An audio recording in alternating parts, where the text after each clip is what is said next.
Hey everyone, welcome to a new series that I'm doing called Completely Unscripted Rants, where I just talk about whatever I want to talk about, and it's completely unscripted.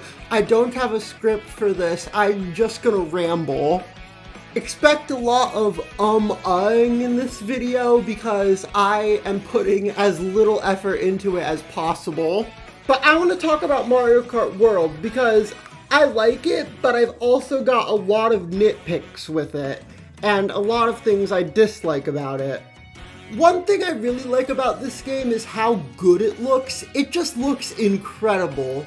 Base Mario Kart 8 already looked good, not talking about you Booster Pass courses, but the base Mario Kart 8 looked really good, and this game, while changing up the art style a little bit, still looks stunning in many areas, and I really enjoyed that. The graphical upgrade for the Switch 2 was sorely needed for Nintendo games, and I'm glad that they did go with a graphical update rather than a new gimmick, because this game just looks incredible. It pays off. Tracks like Rainbow Road just look fucking gorgeous, and I love it so much. Rainbow Road in this game is genuinely a magical experience, and I think it is an incredible time. It's one of the best Rainbow Roads in the series. The graphics is honestly one of the best part of this game, and so I can't knock it and must rate it high because of how good it looks. Okay, let's talk about the main selling point of this game, which is the open world aspect, and it's alright. I mean, it's okay, but I feel the game was designed more around free roam rather than the actual karting gameplay as a consequence of being open world. While I appreciate the effort that went into all of the mid-track areas and the open world, and it must have taken a whole lot of effort to do that, it just ends up feeling like racing down a straightaway in the multiplayer modes. Which, don't get me wrong, that's a ton of fun due to how chaotic Mario Kart can get, and especially in this game, I feel that driving down a straight road is still fun. It makes it so that if you do come across a turn, mushrooms are really impactful for going through the off-road and getting ahead. I genuinely feel like Golden Mushroom is one of the best items in the game because of this aspect. Speaking of items, I feel like the move up from 12 to 24 impacts the item economy of this game a lot. Like, sometimes you'll be hit by mountain after mountain of bullshit. I feel like it's way more easy to get Mario Karted in this game than in any other Mario Kart game because of how many people are throwing how much bullshit at you, and I like that. It's the perfect chaos that Mario Party is known for, and I think adds to the experience of Mario Kart above other racing games. And the fact that they lessened the hit stun you take for each item when you play this game is also really helpful to make the game seem more chaotic, but also get you back into the gameplay faster. The fact that it's so many players and they're all bunched up together also makes each hit more impactful because you'll go down that many more places, like in this clip. In this clip, I get hit by a fireball and drop from 9th to 22nd. And I find that rage-inducing, but in a fun way. You don't really get too mad at it. It's all in good fun at the end. And it's fun to react to bullshit like this happening. However, because of this, I feel like the trick system is impacted by the chaos of Mario Kart. Like with the game as a whole, I feel like the trick system was designed for the free roam mode and for time trials rather than the main gameplay. Because in free roam, when you have all the time and patience in the world to perform and perfect tricks, then it's helpful and fun to do. The trick system is really fun, and it's fun to grind on rails and hop between them. But in races where you also have to watch for 23 other people and the mounds upon mounds of bullshit they're throwing at you, the trick system becomes a lot more muddled and useless because of that. Because you don't have the time to perform these dangerous tricks and watch for items, so you're better off just watching for items and going the normal path because it's safer. So yeah, the trick system is fun, but also only in free roam and time trial. Speaking of free roam mode, let's talk about it because I was surprised at how much fun it is. It's really only fun in short bursts, but if you just take a little bit out of your day just to do a few challenges, drive around and see what's there, it's a lot of fun just to chunk it out bit by bit when you have nothing better to do or want to distract yourself. My main two gripes with free mode is, one, the blue P-switches and retrying missions. Every time you retry the mission, you have to press the P-switch again, watch the little cutscene, and then take another attempt. And I feel that that's really clunky than rather just hitting the button and restarting the mission right from the start, because these missions are short, but some of them are very difficult. So you have to try them over and over again, meaning you'll have to watch the cutscenes over and over again. My second gripe is, why the hell can't you free roam on Rainbow Road? It's one of the prettiest tracks, if not the prettiest track in the game, and it would be so fun to just drive around. But no, you can only play it in time trials or dedicated race modes. The next mode that's the most fun is Knockout Tour. I feel like the game was really designed around this and the free roam mode, and Knockout Tour is really fun. It's fun to see if you can place within the required amounts and get to that spot, scramble for that spot, and that's a lot of fun. My one gripe with this mode is the lack of options, really. I wish that they could randomize, what paths down the world you go down, because as it stands right now, there's only a set amount of rallies you can do in the game, and once you play online for a while, those rallies start to get old. So I wish there were either more rallies or it could just randomize the route you're going down. Of course, Versus Mode returns, which is your fun traditional Mario Kart. However, I do have a few problems with it. In the online mode, you have to pick random for a 3-lap course, otherwise you only get an intermission track and 1 lap on the actual course. That's really weird, and I wish we could pick the course and also do 3 laps on it. It's possible to do that offline, just not online. The same problem exists in Grand Prix, where you drive less on the courses and more on the intermission tracks. Battle mode fucking sucks. The battle tracks aren't as bad as Mario Kart 8 Wii U, but the fact they all have to fit into the open world makes them all less unique and feel more like extensions of the tracks rather than unique areas. There's no unique battle tracks like Funky Stadium and Wii. It's all just based on the regular courses. They also removed all the unique and fun modes from Mario Kart 8 Deluxe for battle mode, leaving us only with Balloon Battle and Coin Runners.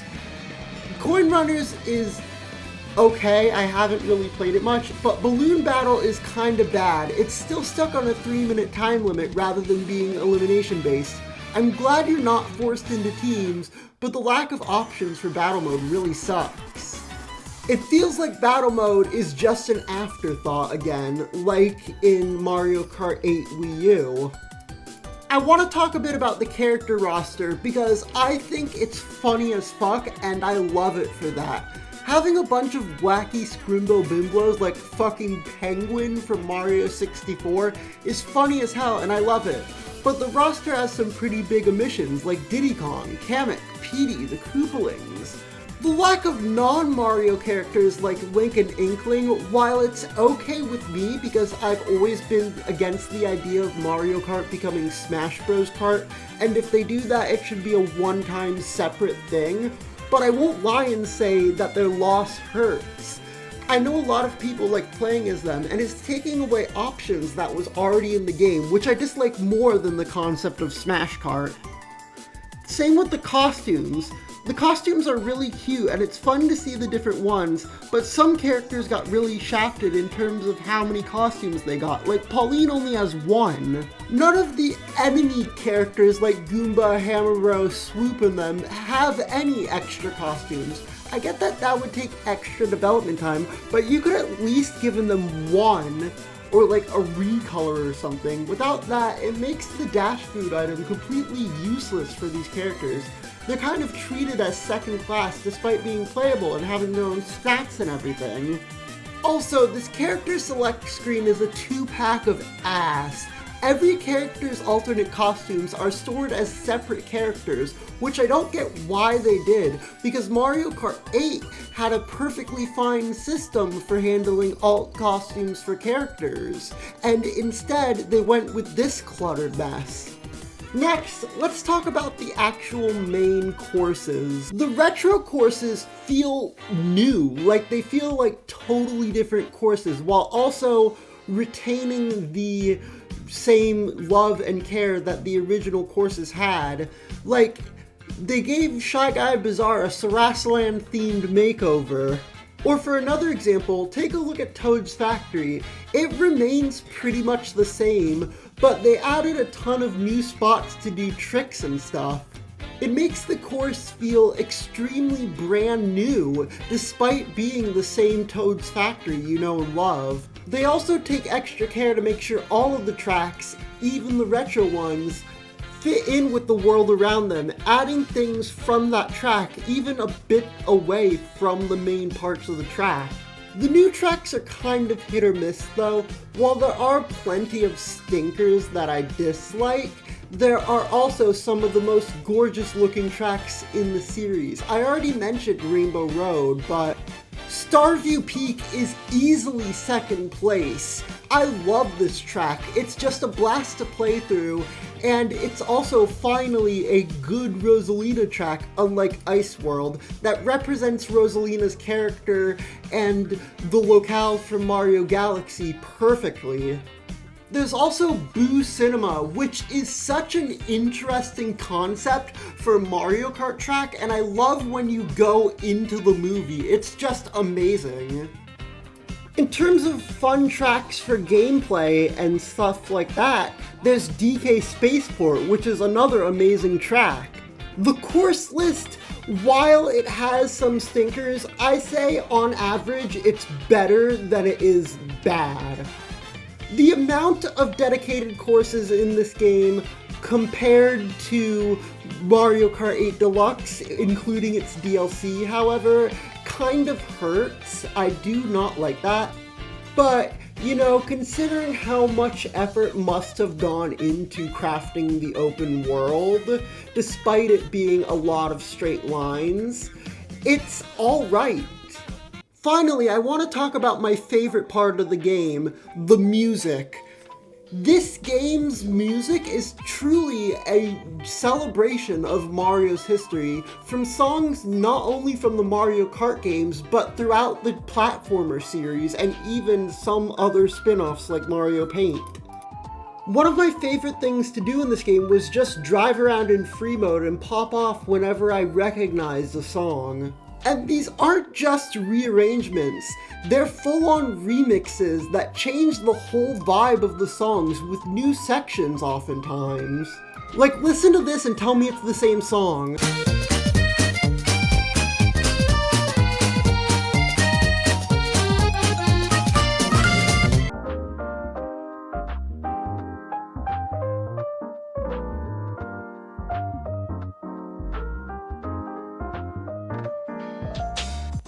It's just incredible what they do with these songs that you already know and love. Of course, Big Band makes up the cornerstone of the soundtrack and really goes crazy. Those saxophones that Mario has been known for since 3D World are just delicious to hear. But there are plenty of other genres too, like ska, rock, disco, and lo-fi like this song. I've tried to showcase as many genres and songs as possible in this video in the background music just to give you a taste. But there's so many amazing songs in the soundtrack that I can't possibly fit them all into this video. The music is easily the best part of the game. It truly is an $80 soundtrack that comes with a free 8 out of 10 game. Oops, did I say that? Yeah, when talking about Mario Kart World, you cannot get around talking about this price tag. First of all, it's an exclusive to the Switch 2, which I get the game wouldn't look as pretty as it does if it weren't on the Switch 2, and $450, all things considered, isn't that bad for a current gen console. And plus, once you have it, you'll be able to play all the games that come out exclusively for the Switch 2 in the future. My problem isn't with the cost of the Switch 2 itself. It's with the cost of Mario Kart specifically, because ask yourself, is it really worth $80? I don't think so. But am I going to eat it up like the dirty little consumer I am? Yes. But I'm not happy about it. Look, I get it. I appreciate the amount of time and effort it must have taken to design not only the courses, but all of the in-between sections too. Because if you count each in-between section, there must have been so much effort put into this game. But really, $80? At the end of the day, this game is still Mario Kart. It has the same core structure of being a kart racer with driving and items as Mario Kart 8 Deluxe, which can be played on the same console. I think that the $80 price tag should only be reserved for the upper echelon of creativity and innovation in gaming. And while Mario Kart World is a new innovation for the series, it's far from the first open world racing game. And it's really sad because this game is good, it is fun, but the $80 price tag is just gonna put so many people off from buying it. And since you're likely buying it with the Switch 2, if you don't get the bundle, which takes off $30 from the entire thing, the Switch 2 plus Mario Kart World is $530, and that's not to mention any extra accessories you want to get with it, or even the Nintendo Switch Online membership. It's also a really dour look for the gaming industry as a whole. GTA 6 will be $100 at this rate.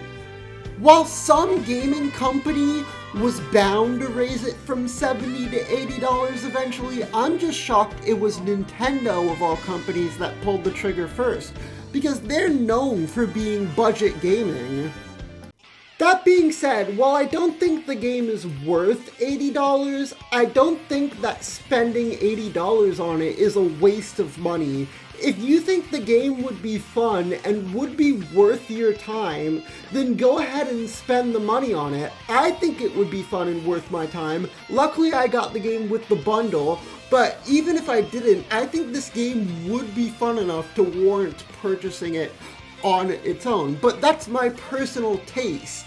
I don't think the game is worth $80, but I feel that I would pay $80 for it. And yeah, that makes me a filthy consumer who only lives to consume product. But you know, if that's what I am, that's what I'm gonna be. Because I really enjoyed this game. It's a solid 8 out of 10. I've been complaining a lot about this game in this video, but at the end of the day, it's still Mario Kart. It's still the same Mario Kart you know and love, and while it's a bit rough around the edges, I think that it's a great game overall, and I see myself putting hundreds of hours into it. It also is a really good proof of concept. that shows what an open world Mario Kart could be like. And if for the next entry the game is polished more, I feel like it could be really good if they continue with this formula. This game truly is the Breath of the Wild of Mario Kart, both the good and the bad. But yeah, those are my thoughts on Mario Kart World. If you enjoyed, please consider subscribing, and if you didn't enjoy, leave a comment telling me how wrong and stupid I am and how much of a filthy consumer I am down below. Thank you for watching, and I'll see you next time. Goodbye!